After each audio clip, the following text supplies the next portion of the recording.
Good afternoon and welcome to Commonwealth Update with Senate President Therese Murray. I'm Donna Rodriguez, your host. Thank you for joining us today. Thank you, Madam President, for being with us today. We're very happy to have you back. Well, I'm happy to be here. So much has happened since the last time we talked. Maybe we can just start off by talking a little bit about where we stand right now, how we're weathering the recession here in Massachusetts. Well, there are actually good things happening in Massachusetts. I know that we're in an unprecedented economic recession, global economic recession. But in spite of that, last November, Standard & Poor's and the other rating agencies gave Massachusetts a very good bond rating.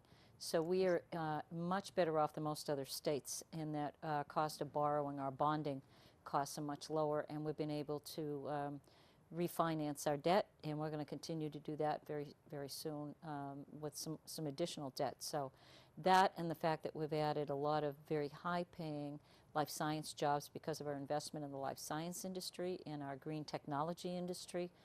There's some really good things happening. Of course, the movie industry, which is just booming here in Massachusetts. And has been adding millions of dollars to the economy over the last several years.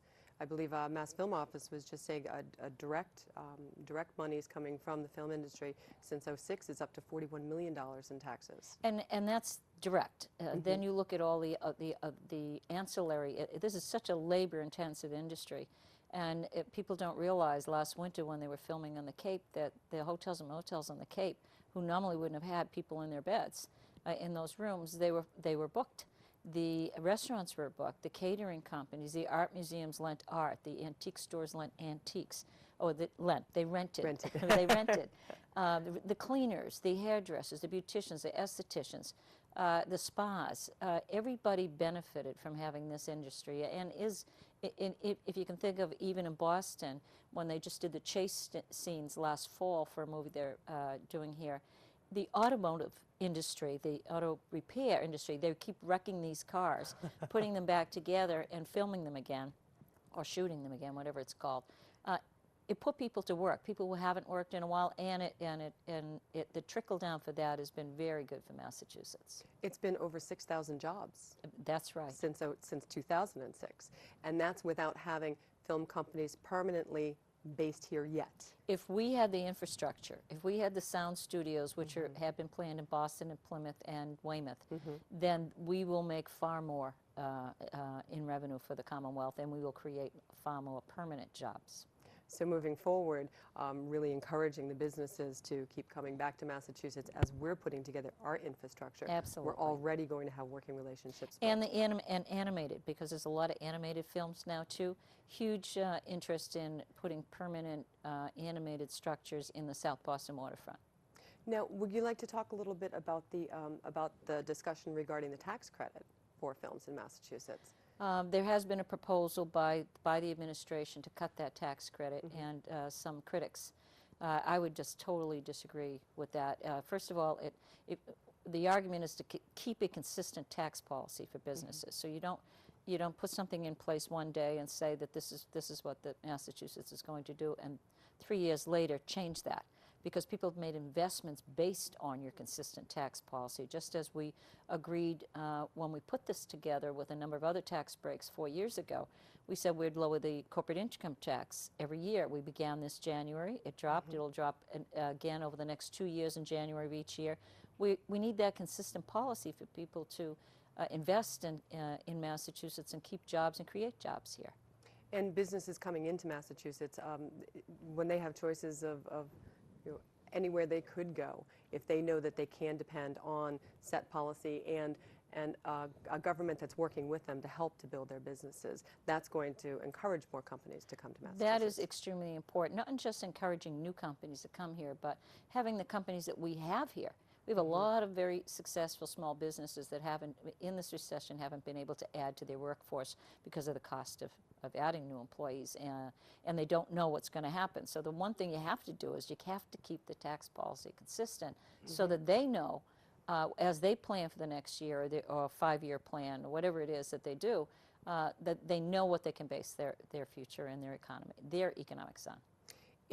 And also in talking about supporting businesses and growth of healthy businesses within our state, you've been working on some new legislation regarding economic development to support growth. Would you like to talk a little bit about that bill? Yeah, it's actually taken us a year to do this. We realized there were too many agencies, quasi-authorities, and authorities that were working on economic development or even had the word small business in their title. And we found that there were 31. And some of them, one was in particular was created in 1953 and by statute has the sole authority to loan to small business.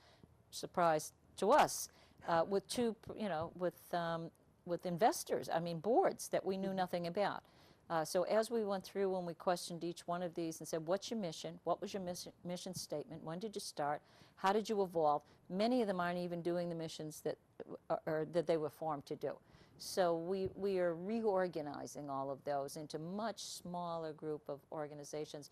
And one in particular that's very important is our marketing partnership, putting Mass Office of Tourism and Travel, Mass Trade, Mass Industrial, and Mass Export under one marketing partnership. So we brand Massachusetts with a stronger brand, and by consolidating the administrative costs, we use the money that's there to market Massachusetts. In Massachusetts, I believe it's our third biggest industry is That's tourism. Right. Tourism and cultural tourism is our third biggest economic driver.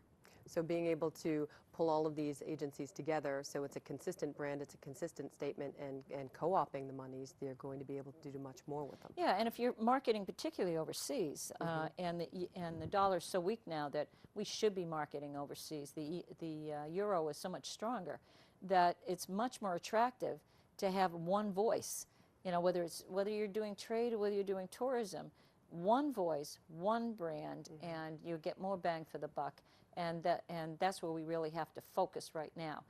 So I think the marketing partnership as part of that is going to be very successful, and then the regional economic development offices like our chambers of commerce, they all know what we have in our regions. They know what you can and cannot do, what permits you need, environmental permits or local permits or building.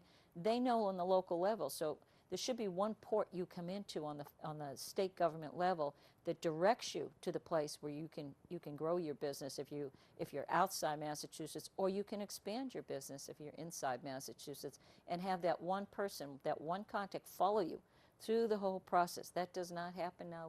We've tested it, and it's woefully lacking. So we need to regroup, and we need to refocus on how we lend to small businesses, open up loaning for businesses, and that's part of it also.